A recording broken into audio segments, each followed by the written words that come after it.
come to the last session in our conference, but I think it is most exciting one. But for at this case discussion, we will show some cases selected by the Hepatoma group, the decisions taken in it, and treatment follow-up, and we will see the comment and the opinion of our expert panelists in the way of management.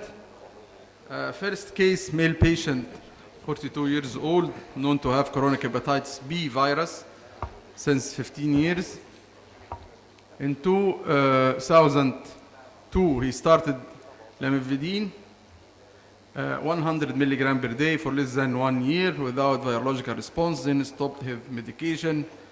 Family history of HCC, his father, hepatosplenomegaly, accidentally discovered hepatic focal lesion by ultrasound.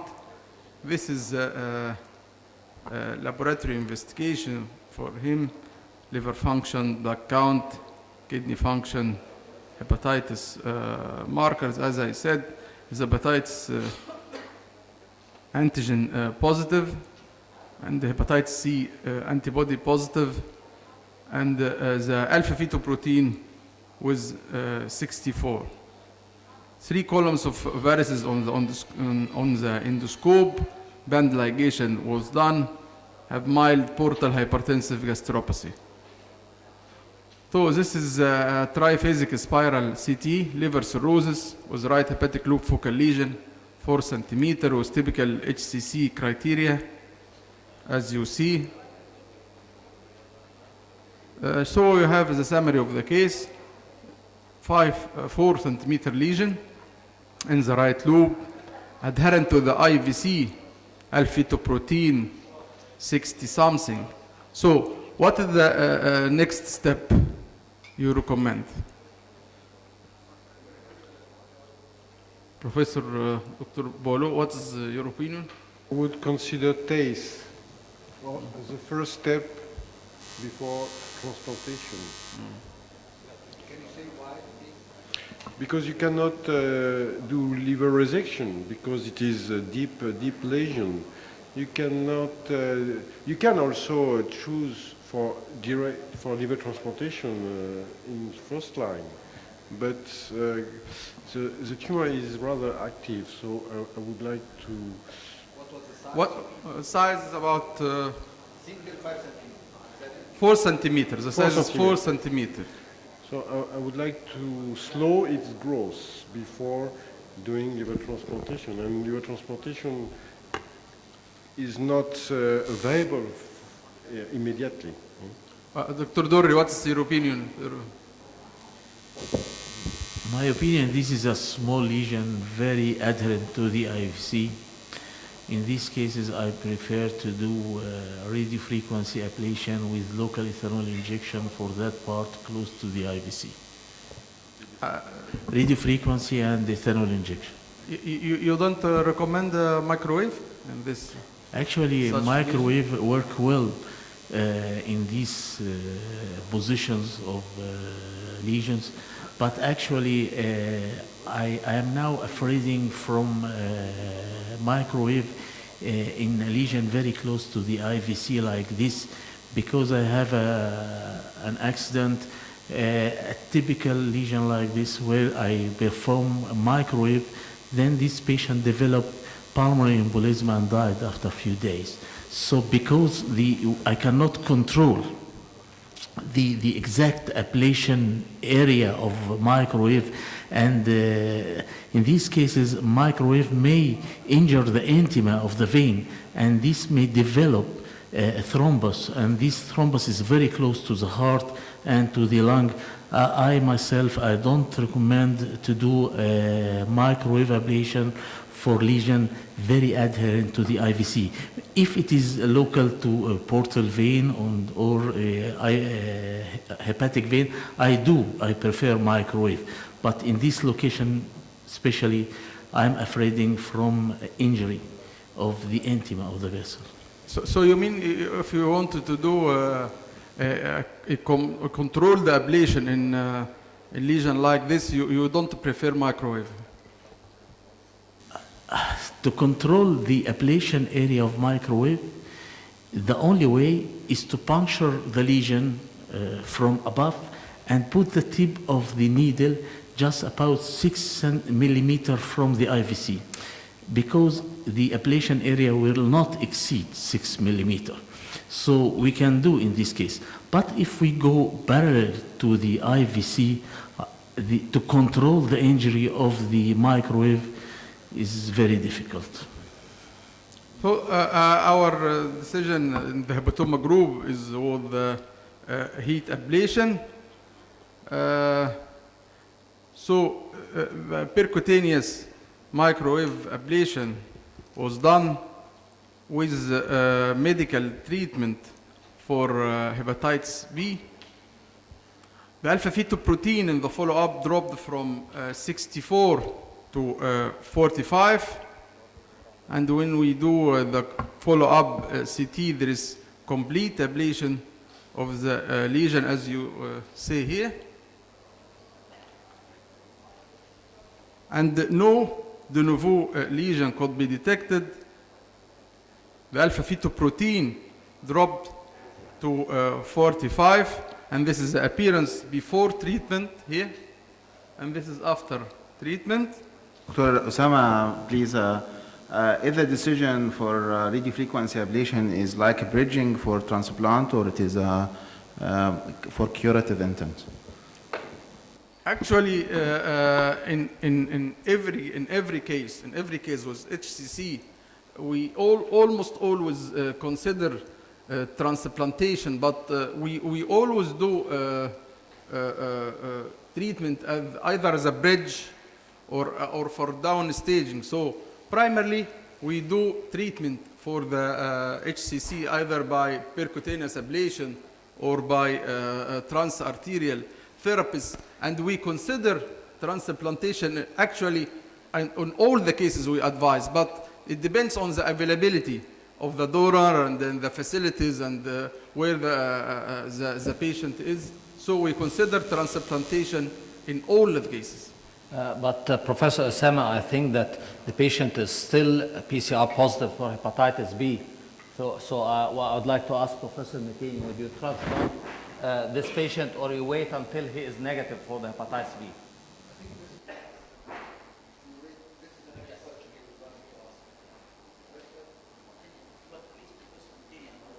So we decided after that to do follow-up for 3 months as our recommended protocol. The alpha-fetoprotein dropped from 64 to 45, then at the end 32.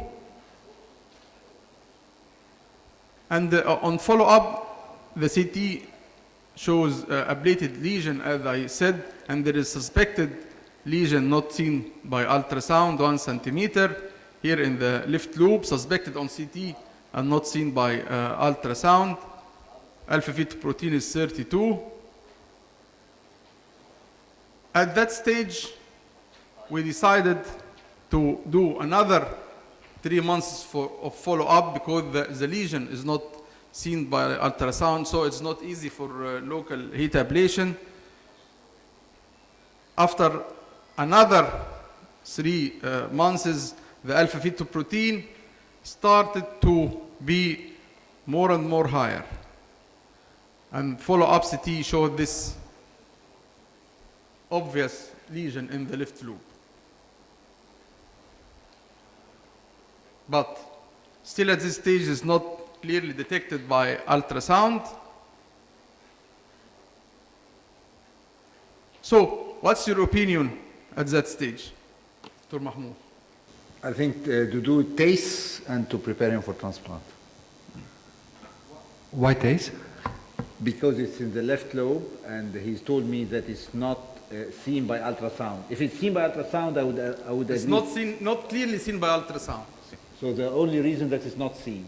So I think TACE, and now he's getting to the Dr. Shuat and Dr. Sameh was alluding to.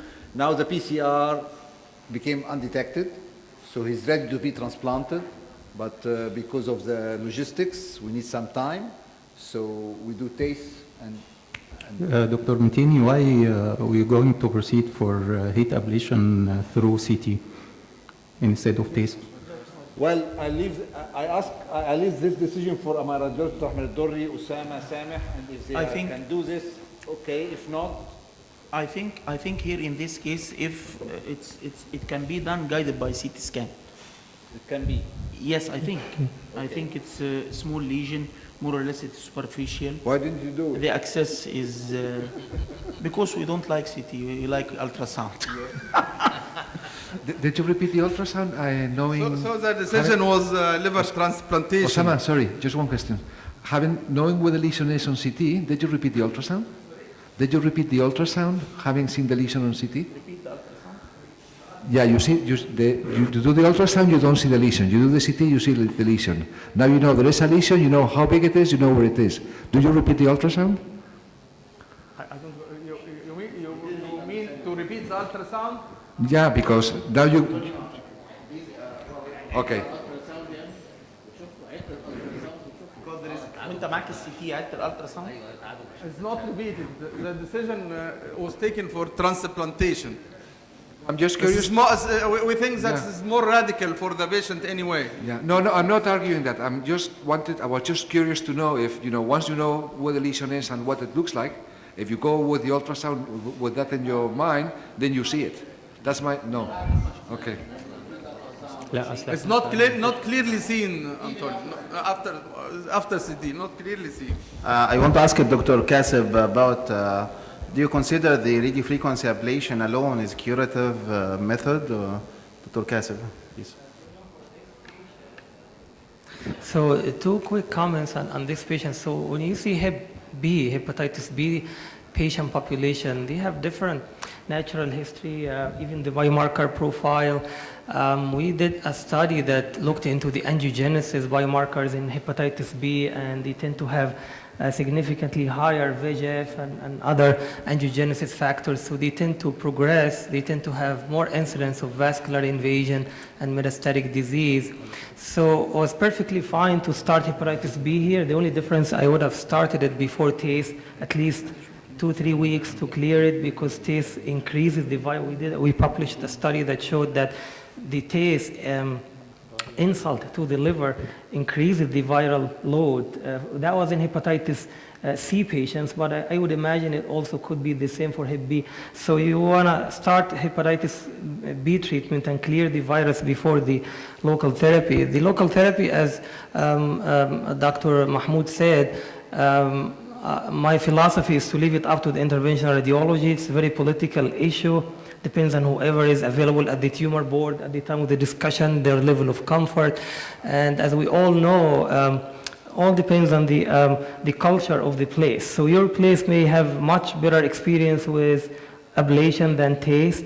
In Spain, they may have much better experience with Y90. So the patient should get what is the best offered at this specific center. The big question here is, should you start systemic therapy? I would, because this is, as I said, it's a Hep B patient. He progressed through local therapy approaches. You're preparing him for transplant, so you don't want to lose this window. So this is the kind of patient that I would combine local and systemic. If they progress through local, I always have lower threshold for hepatitis B because I know they have more aggressive disease. If you look at the SHARP study from Europe compared to the Asia Pacific, you see almost double the number of patients with metastasis and vascular invasion. The survival was almost, was very low. The magnitude was the same, but the survival and the natural history was worse. So I think I would be more aggressive here with, starting systemic therapy. Two comments about systemic therapy for patients waiting for liver transplant. I would like to hear what Olivier also think about that. The fact that to put patients routinely on sorafenib while they are on waiting list is not answered. This question has been raised, but I don't think we have a clear answer, and there is no enough data to support this. Right. Plus, the other issue will be the cost. So until we have robust data backing the idea that this would help, I don't think we can put, Right. except in a clinical trial. I would agree in a Yeah. clinical trial. That's absolutely right. So if you don't have a clear indication to start systemic, I never do it with local therapy. If you can achieve the treatment of the intended for the local therapy. So you want to do TACE and you achieved it, like you want to do RFA like here and you achieved it. So you should not start systemic in this setting. So you have to have an indication, either progression or sequential. So let's say your center doesn't have the Y90 facility to do the treat the whole liver, and you're gonna do sequential TACE for 5 or 6 lesions, or sequential RFA and TACE. So you know some lesions are gonna be left untreated between sessions, so you wanna start systemic. But routinely for patients like this, I would never do this, because we don't know what's gonna happen with the post, the transplant. And there is some few studies looked into this. We published one with Methodist Hospital in Houston, showed that it is safe, survival was okay and all of that, and there was no treatment complications in terms of the transplant. But there are also some other studies that showed that there is some biliary complications and arterial too. So I would not do it if it is not in a clinical trial setting. What do you think, Olivier? Would you put patients on the waiting list with HCC on sorafenib?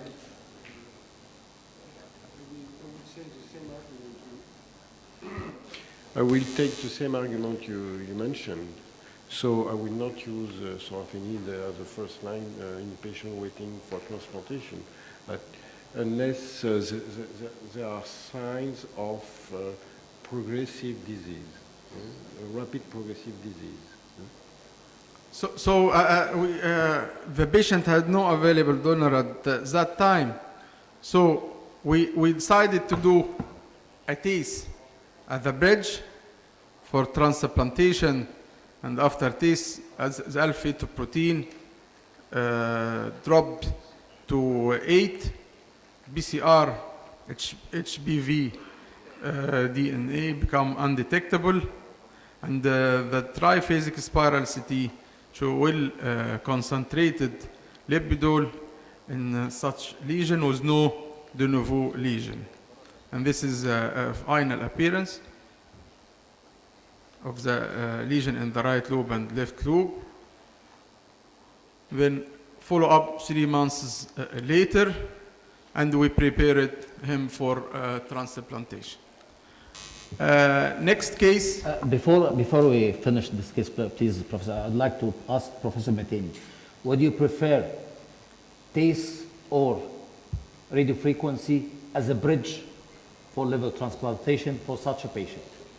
Actually, I have no self-preference, and I don't think as surgeons it would make difference.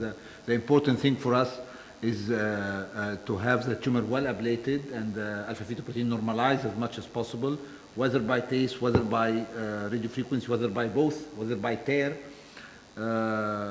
It doesn't make much difference. The important thing is to get this patient, to get his tumor stable or under control. Next case, male patient, 46 years old, suffering from hepatitis C virus with history of hematemesis, rupture varices, no signs of encephalopathy, ascites on examination. And this is laboratory data. The striking that we have markedly, very highly elevated alpha-fetoprotein, 23,000 something. The upper endoscope showing grade 2 or 3 esophageal varices and congestive gastropathy. The triphasic CT showing such 4.5 centimeter vascular lesion in the right lobe. The patient is child A, BCLC A. So what's the best treatment for this case? What do you think, Professor Bolo? The lesion is rather peripheral. The level of alpha-fetoprotein is very high, which can mean that the tumor has a bad biology. I would say the patient is child A, so I would go to surgical resection. Yes, but Portal hypertension. Portal hypertension, yes. Oh yes, but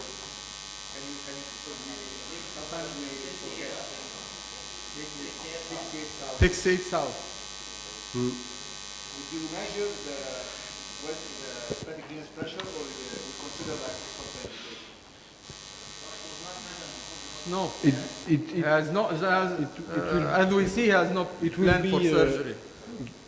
Because portal hypertension. anatomic resection for this case.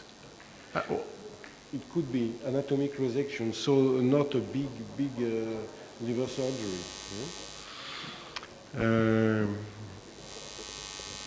Dr. Hussein Fahmi, what do you think about this? I think the lesion is well defined and hypervascular. I will proceed to chemoembolization for this patient. I think it's not a candidate for surgical treatment. What about the percutaneous ablation in such lesion? The lesion is 4.5. Maybe we can use microwave, but the lesion is superficial, subcapsular, and nearby there is, I think, there is bowel, small bowel, so it's not suitable for ablation. And the best choice is chemoembolization. It's not suitable for percutaneous. But here we have if in this laparoscopic case- radiofrequency. If in this case we are going to proceed for locoregional therapy, I think we can do artificial ascites, and we can do microwave for that one.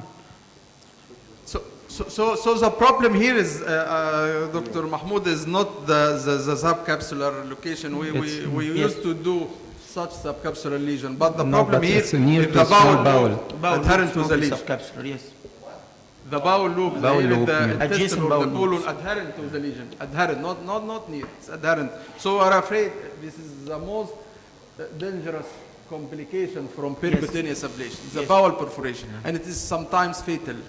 So This is a we good case. we want some Osama. modality Professor which Martinez. So I think this is a good case to do a radiation segmentectomy with radioembolization. Sorry?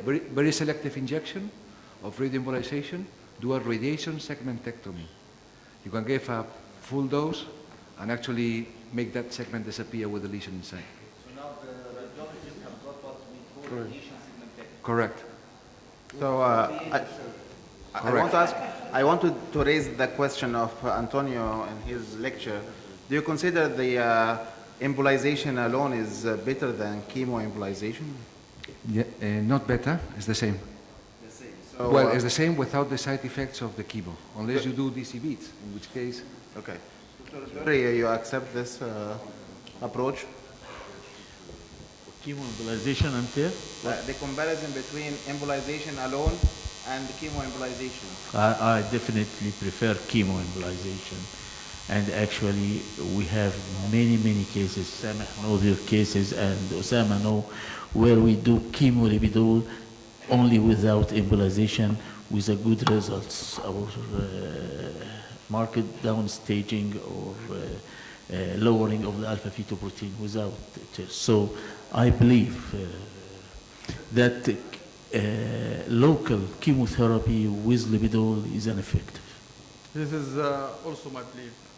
the question is, what do you, what's the definition of chemoembolization and what's the definition of embolization? Because, you do chemoembolization in a way that may be different to what I do or some others do.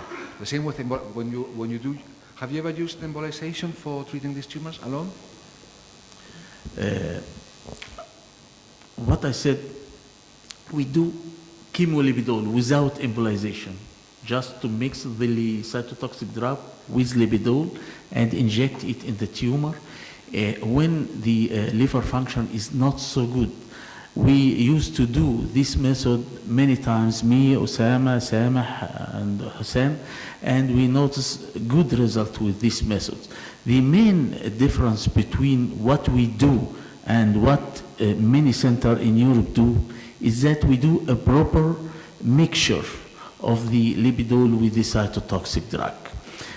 Our mixture is homogeneous with very slow separation of the cytotoxic drug from libidol. I noticed that in most of the European and American center, they take the cytotoxic drug and the libidol and mix them with it.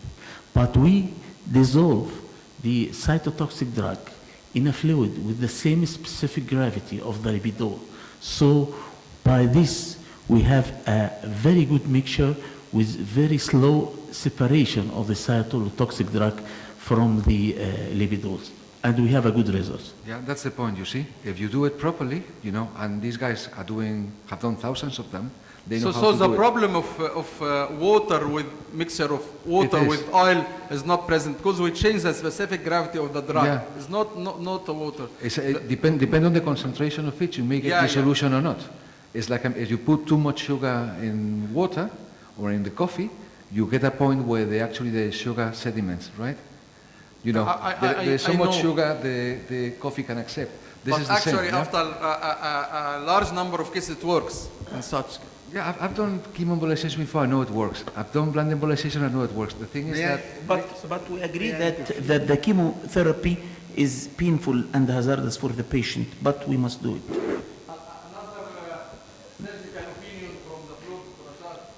Hello, Dr. Rashad Al-Masri, Ahmed Ben Teaching Hospital. The clinical combination of presentation of upper GI bleeding and tumor raises to me very much the possibility of portal vein thrombosis. And if you're looking at the very high alpha-fetoprotein, that's very suspicious. If I take it that on your ultrasound or Doppler it didn't show any portal vein thrombosis, even segmented one.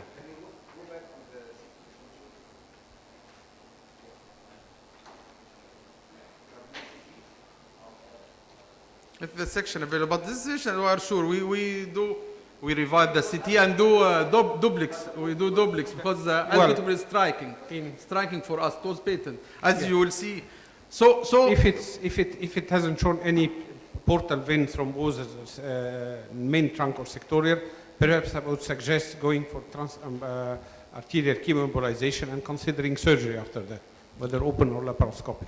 That would be our approach. So the thinking that we search about the way to move the bowel loops away and to do the ablation, considering that the ablation is more curative than the TACE. So the decision was laparoscopic radiofrequency.